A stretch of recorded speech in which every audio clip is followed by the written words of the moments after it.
Hello world, welcome to episode number 17 of the Jimmy Canz Show.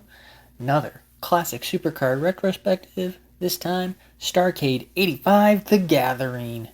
Alright, so let's get into it. Starrcade 85 The Gathering was an NWA event promoted by Jim Crockett Promotions and held on Thanksgiving evening, November 28th, 1985. So this actually took place from two locations. It took place from both the Omni in Atlanta, Georgia, and the Greensboro Coliseum in Greensboro, North Carolina.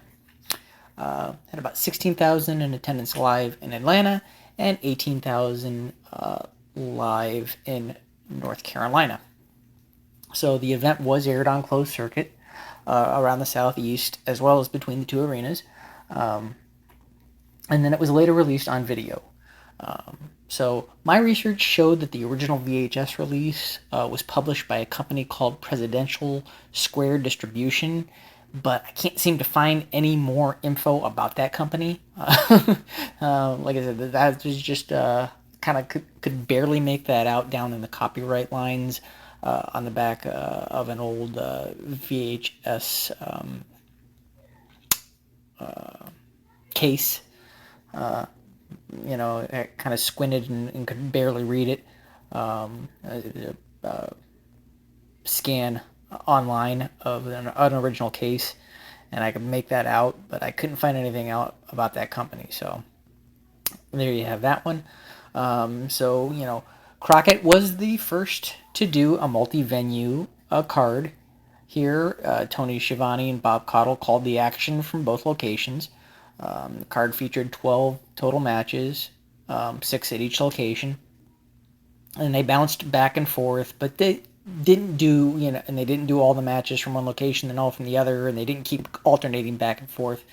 It was kind of like back, forth, two matches, so, it's kind of, a little chaotic there, but there were 6 title matches, with 1 in a cage, 1 as an I Quit in a Cage, a street fight, a Mexican death match, 2 separate bull rope matches, an arm wrestling match, and a partridge in a pear tree. So there's a lot going on. So let's discuss what we saw here. So out of the gate, we start in Greensboro for the vacant Mid-Atlantic Championship. The match was contested between Crusher Khrushchev, and he competed against young Sam Houston. So, pretty decent way to start the show. Solid match. Houston thought he had the win on Khrushchev after a bulldog, but Khrushchev was able to get his foot on the ropes prior to the 3. So when Houston got up and he started celebrating, not realizing that the match was still going on, and he turns around and he gets just absolutely obliterated by the big Russian sickle clothesline for the 1-2-3, new champion Crusher Khrushchev. Before I go on to the next match, real quick, just want to make a point of how I have been doing these retrospectives and how I want to do these retrospectives. I'm not going to go through these matches, verbatim, move for move, anything like that. I'm going to call out either particularly, good spots or particularly significant spots, and everything. Like, if you want a blow by blow, match by match analysis, they're out there. That's not what I want to do. Videos, get too long. But anyway, so now we head to Atlanta for the Mexican death match between the Raging Bull Manny Fernandez competing against Abdullah the Butcher with Paul Jones in his corner. So there were no rules in this one. It was just basically a no rules pole match. And the winner, was declared if you were able to retrieve the sombrero off the pole. I'm not really sure how PC this match is, and I don't think it would really fly in today's world. As one would expect, in a no rules Abdullah, match, this equals a lot of blood by both men. Fernandez, he picked up the W in this one after Abdullah posted himself trying to hit a big shoulder charge in the corner, and that allowed the Raging Bull to climb up and grab the sombrero for the W. So back to Greensboro for match 3, and this is the first of our 2 Texas bull rope matches between Cowboy Ron Bass and Black Bart with James J. Dillon. So the story here was if Bass won this particular match, that he got another 5-minute Texas bull rope match against Dillon. So as I've already said, we're going to have 2 bull rope matches. It's pretty obvious that Bass is going to get the W in this one. He did so by using the cowbell from the second rope, right into Bart's head. Just comes off the second rope, clocks him in the head with the cowbell. Like I said, not right away. This was probably about a decent length match. So he clocks him with the bell, gets the 3 fall. So he earns the match with Dillon. So now we go to match number 4. Still obviously in North Carolina. It's their second bull rope match between Bass and Dillon. So, as soon as Bass gets the fall on Bart, Dillon immediately jumps in the ring and jumps right on Bass to get the advantage. Bass, he fights right back, and then he accidentally knocks out the referee with the cowbell. This led to, Black Bart getting in and interfering and landing a pile driver on Bass and allowing Dillon to pick up the win over Bass. So now let's head back to Atlanta for an arm wrestling match between the Barbarian with Paul Jones against superstar Billy Graham. Thank goodness Graham is back to his old look and has dropped the karate gimmick. We've got the tie-dye, we got the flamboyant, we got Billy Graham back. Thank goodness. That karate gimmick was just so bad. But, we get an arm wrestling match first. I believe there was supposed to be $10,000 on the line for the winner of the arm wrestling contest. So just as Graham is about to win the arm wrestling contest, Jones strikes him from behind with his cane. So this does end up giving Graham the arm wrestling match win via DQ, and he gets the $10,000. But it puts him in a bad way for the start of the actual match, which is to follow between Billy Graham and the Barbarian. So, yes, next is the one-on-one matchup. So Graham is able to get control of this, even though he started out in a bad way after he avoids the Barbarian's diving headbutt, and he applies his patented bear hug. Just as it looks like Barbarian's, going to pass out, Jones once again strikes Graham with the cane. So Graham wins this one as well via DQ, and then Jones and Barbarian continue to beat down Graham until they're finally stopped by officials. So, 2 matches, if you want to call them matches, an arm wrestling match and a match in a row, both DQ wins. What are you going to do? National Championship matchup is next back in North Carolina as champion Terry Taylor defends against Nature Boy Buddy Blandell with a James J. Dillon. So now Dillon didn't come out to the ring with Landell, but instead he joined things after the match had started. So there was some back and forth, and then lo and behold, a ref bump. This led to Dillon getting involved. Taylor fought out of the situation, but then when he was trying to attempt a superplex, Dillon took out his one leg, allowing Landell to land on top of Taylor and get the 3 and win the title. So, new national champion, Nature Boy Buddy Landell. Back to Atlanta we go. This time, we have a contest for the NWA National Tag Team Championships. Champions the Minnesota Wrecking Crew, Ole and Arn Anderson, defending against Wahoo McDaniel and Billy Jack Haynes. This was a classic Minnesota Wrecking Crew match. Anderson's working over a body part, slowing down the pace, very reminiscent of almost all their matches. Then there's a hot tag, only to have the Andersons do something underhanded to get the win. Rinse and repeat. This is almost what you get every single time the Minnesota Wrecking Crew's in a match. In this case, the way they did it, is Ole tripped Haynes, and then held on to his foot from the outside to prevent him from kicking out.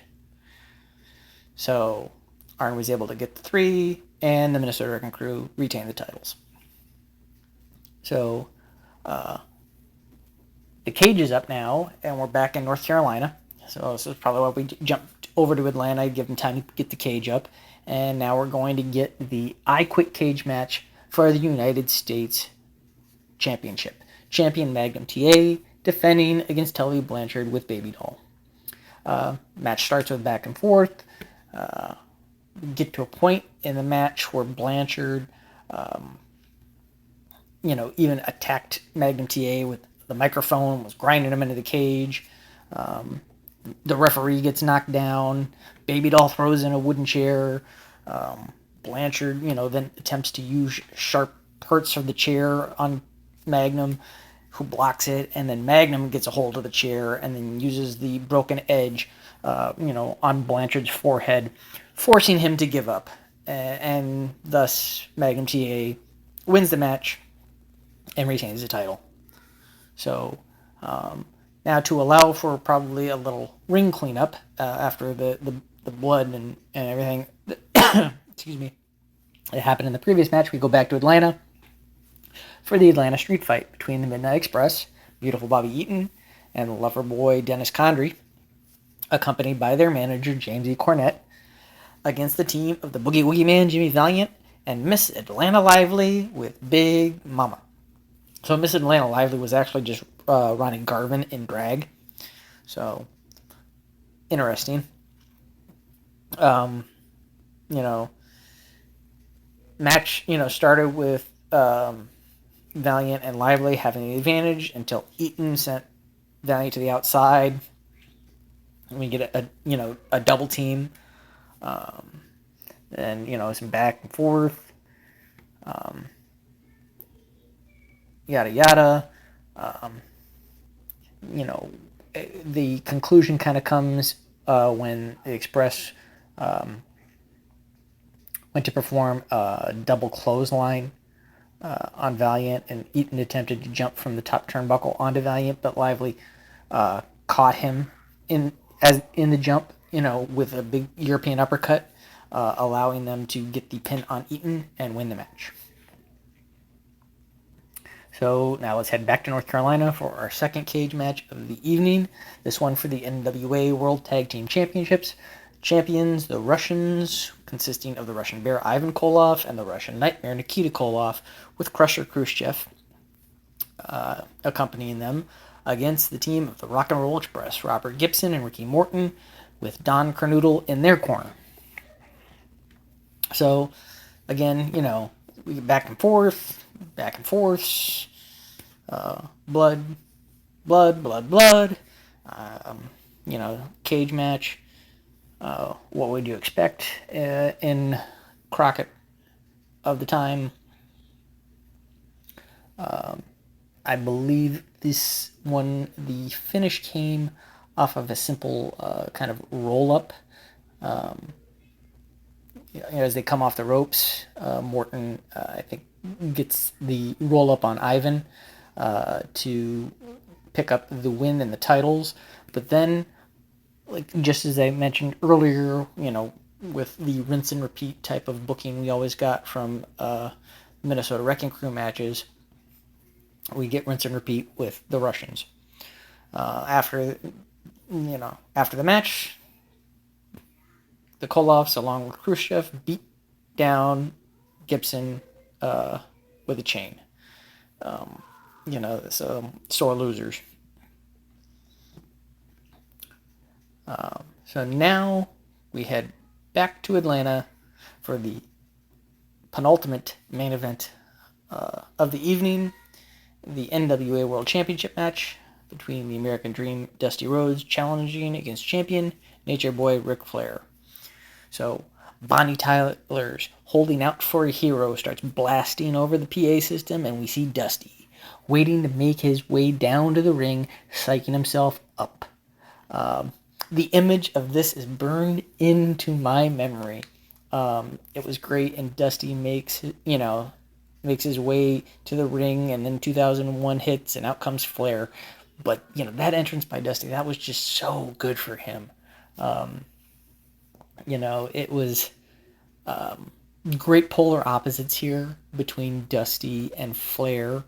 Dusty's "I'm the common man's hero," and then the music they hadn't come out to, and then Flair, with his, ritzy, "I'm rich and I'm better than you," flamboyancy of the Nature Boy. It's just the juxtaposition was great. So, great match between Flair and Dusty, as one would expect. We get, a referee bump in this one. This leads to Ole and Arn coming down to interfere. Rhodes, kicked Arn out, but Ole performs his high knee on Rhodes from behind. Then a new referee comes down to officiate, and Flair goes to pick up Rhodes, and Rhodes is able to roll him up with an inside cradle and win the match. So, kind of craziness there.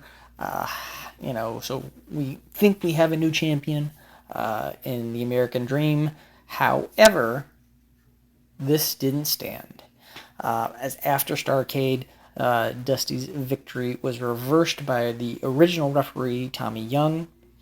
The outcome of the match was changed to Rhodes winning by disqualification due to the interference of the Andersons, and thus Rick remained NWA World Champion, and this really set things in motion for the formation of probably one of the greatest factions in the history of wrestling, the Four Horsemen. So there you have, Starrcade 85. Good show all in all, and honestly, probably a better show to watch, now, on some type of on-demand service or video or DVD or whatever, than actually being there live at the time.